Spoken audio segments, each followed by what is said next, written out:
नमस्कार दर्शकों, आप सभी का हार्दिक स्वागत है DHP न्यूज चैनल में। रोजाना की तरह हिमाचल प्रदेश की ताजा और महत्वपूर्ण खबरें आपको बताने वाले हैं। हमारे साथ वीडियो में अंत तक बने रहिए और यदि आपने चैनल को सब्सक्राइब नहीं किया है तो चैनल को प्लीज़ सब्सक्राइब कीजिए, जिससे आप हिमाचल प्रदेश की रोजाना खबरें जान सकें। इसके साथ ही आप हमारे व्हाट्सएप ग्रुप को ज्वाइन जरूर करें, लिंक्स आपको डिस्क्रिप्शन में दिए गए हैं। चलिए शुरुआत करते हैं और जानते हैं आज के मुख्य समाचार।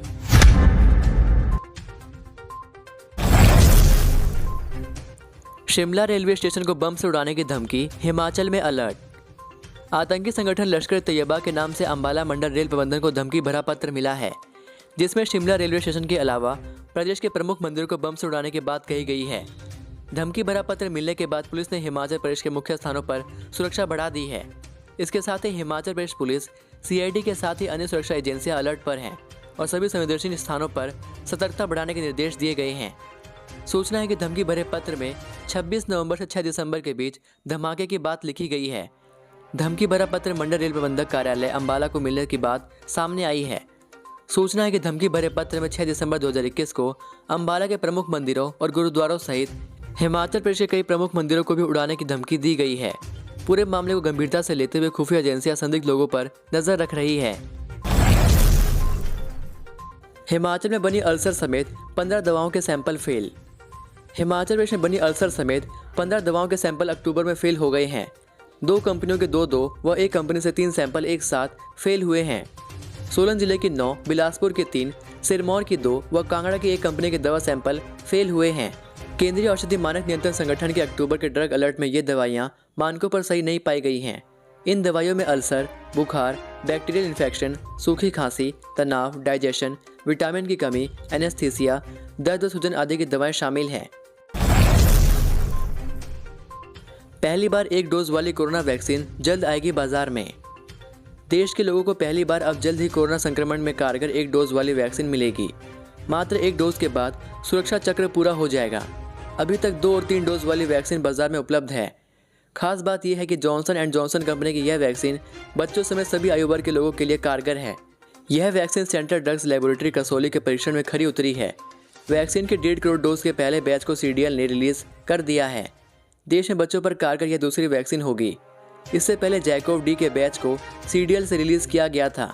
इसकी पुष्टि CDL की वेबसाइट पर भी की गई है। हिमाचल में 125 लोग कोरोना संक्रमित, 3 की गई जान। हिमाचल में शुक्रवार को भी कोरोना महामारी से 3 लोगों की मौत हुई है। ये तीनों लोग कांगड़ा जिले से संबंधित हैं। इसमें 33 वर्षीय युवक के साथ ही 81 वर्षीय व्यक्ति और 65 साल की महिला की कोरोना संक्रमण से मौत हुई है। शुक्रवार को स्वास्थ्य विभाग की रिपोर्ट के अनुसार 125 लोग कोरोना पॉजिटिव पाए गए हैं। 127 लोग ठीक हुए हैं। वहीं मौजूदा समय में हिमाचल में 1123 लोग कोरोना का इलाज करवा रहे हैं। हिमाचल में कांगड़ा जिले में 53 लोग कोरोना पॉजिटिव पाए गए हैं। इसी तरह से हमीरपुर में 20, सोलन में 11, ऊना में 10, शिमला में 9, मंडी में 9, कुल्लू में 5, चंबा में 4 और बिलासपुर में 4 लोग कोरोना संक्रमित पाए गए हैं। JBT बैच वाइज भर्ती पर हाईकोर्ट का फैसला सुरक्षित। हिमाचल प्रदेश हाईकोर्ट ने JBT बैच वाइज भर्ती मामले पर अपना फैसला सुरक्षित रख लिया है। न्यायाधीश तरलोक सिंह चौहान और न्यायाधीश सत्येन वैद्य की खंडपीठ ने पुष्पा देवी और अन्य की ओर से दायर याचिकाओं पर सुनवाई के बाद फैसला सुरक्षित रख लिया। प्रार्थियों का कहना है कि वे B.Ed पास हैं और 28 जून 2018 की NCTE की अधिसूचना के तहत JBT के इन पदों के लिए वे पात्रता रखते हैं। सरकार उन्हें इस अधिसूचना का लाभ नहीं दे रही है। याचिकाकर्ताओं की मांग है कि उन्हें भी JBT बैच वाइज भर्ती के लिए साक्षात्कार हेतु बुलाया जाए व इन पदों के लिए कंसीडर किया जाए। सांगला में अलग अलग हादसों में 2 लोगों की मौत। जनजातीय जिला किन्नौर के सांगला थाना के तहत 2 घटनाओं में 2 व्यक्तियों की मौत हो गई। पुलिस ने पोस्टमार्टम के बाद शव परिजनों को सौंप दिए हैं। मामला दर्ज कर आगामी कार्रवाई की जा रही है। मिली जानकारी के मुताबिक सांगला तहसील के ब्रुआ कंडे के साथ लगती ब्रुआ खड्ड में एक व्यक्ति की गिरने से मौत हो गई। सूचना मिलते पुलिस थाना सांगला की टीम घटनास्थल पर पहुंची और खड्ड से शव को निकाला।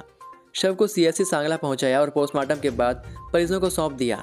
मृतक की पहचान तस्वीर चंद, गांव ब्रुआ, तहसील सांगला, जिला किन्नौर के रूप में हुई है।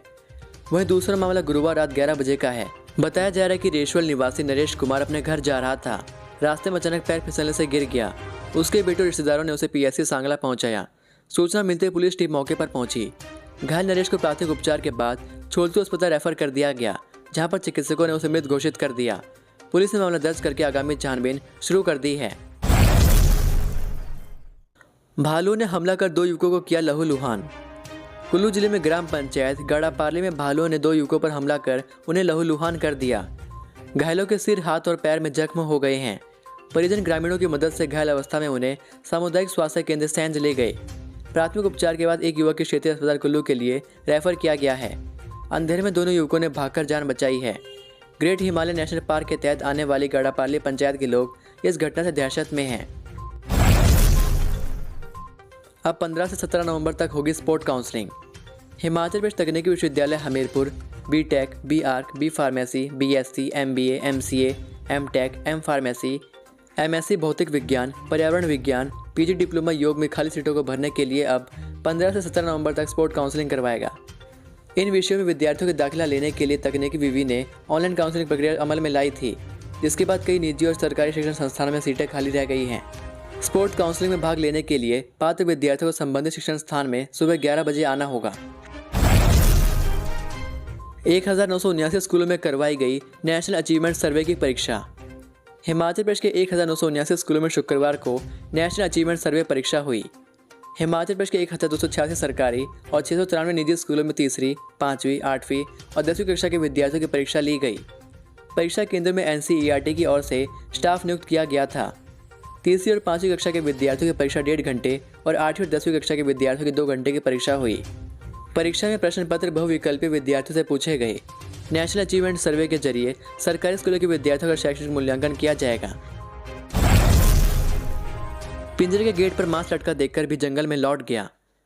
राजधानी शिमला के रिहायशी इलाकों में आकर मासूम बच्चों को अपना शिकार बना रहा तेंदुआ पकड़ने के लिए लगाए पिंजरों के गेट के पास से वापस लौट गया। इसने पिंजरे में रखा मांस देखा और पिंजरे के चारों ओर घूमने के बाद वापस चला गया। यहाँ पिंजरा कल्लों के साथ लगते जंगल में लगाया गया है। पिंजरे के आसपास तेंदुए की मूवमेंट हुई है या नहीं, इसके लिए पिंजरे के बाहर ताजी नरम मिट्टी बिछाई है। वन विभाग के अनुसार रात को तेंदुआ यहाँ आया था। पिंजरे के बाहर जो मिट्टी बिछी थी, सुबह वहाँ तेंदुए के पंजों के कई निशान मिले हैं। यह निशान काफ़ी बड़े हैं।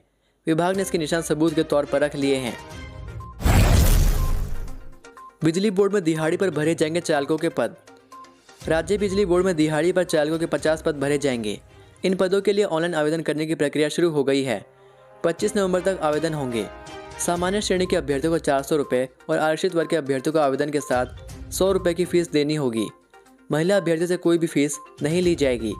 100 अंकों की लिखित परीक्षा सहित ड्राइविंग टेस्ट और न्यूनतम शैक्षणिक योग्यता के आधार पर अभ्यर्थियों का चयन किया जाएगा। चयनित अभ्यर्थियों को 336 रुपये की दिहाड़ी मिलेगी। 10वीं कक्षा पास 18 से 45 वर्ष की आयु वाले आवेदन करने के लिए पात्र होंगे। ऊना में पहली बार होगी पाइपलाइन से रसोई गैस सप्लाई।